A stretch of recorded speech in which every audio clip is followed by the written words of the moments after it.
I'd like to offer you a property report as it pertains to May 2024.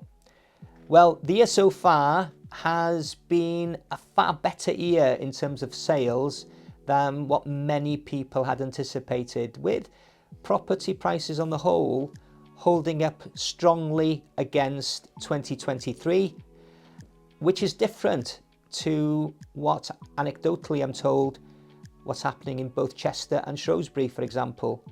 Whether that's the McElhenney and Reynolds effect, I'm sure newspapers will tell you it is. Maybe has some kind of influence. So what you are finding though is on the sales market there's been a really marked reduction in the number of people who are looking to purchase a house. That number is quoted as being 40% less buyers in the marketplace than there was this time last year. That is quite significant, which means us as agents have got to work harder, because with that decrease in the number of viewers active in the market, it means we've got to work harder in terms of how to best market property. We've got to also look at ways in which we can do it more innovatively and more creatively, be it through social media, be it through video, be it through the fact that we've got a wider platform of property web portals to display those properties on. The other factor that undoubtedly is playing a role in the amount of people who are looking in the market is obviously the mortgage rate. There has been encouraging noises from the Bank of England governor saying that there was going to be likely of a reduction in interest rates. That certainly would help the market, but I don't think there appears to be any room for thinking that's going to happen before July or August. But when it does, undoubtedly I would say the number of active buyers will increase in the market as a whole. But in terms of concrete number, it's the actual sale price achieved in Wrexham is running currently at 2.5% down on where it was in 2023.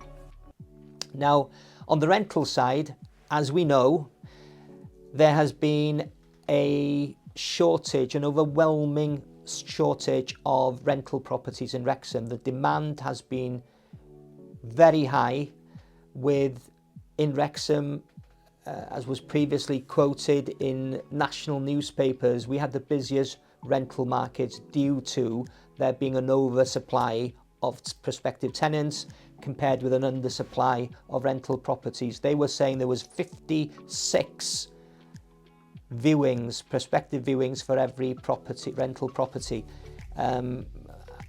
We had a 3-bedroom semi-detached property in Acton which attracted 157 registered emails of interest. The demand is still strong. We're still short of properties, although I do feel now there is some kind of dilution. Still it's high, but it's not as demanding as it was previously from people seeking rental property. One thing that certainly has curtailed on the rental side in Wrexham is the ever-increasing burden of rental prices. I think that now has plateaued. You do get the occasional crazy rent being asked for, but on the whole, you're now looking at a rental price in Wrexham which you can more easily identify, and is a lot less volatile than it was. 7 to 750 would be a 2-bedroom property. You're looking now at 900 as being a point at which you would expect to get a good 3-bedroom property, and 4-bedroom properties are well over £1,000. So it's a different world, a different landscape to where we were 3 years ago. The good news for prospective tenants is what looked like an ever-increasing trajectory in terms of rental prices, I think have abated now, and it's a lot more consistent in terms of rental prices going forward.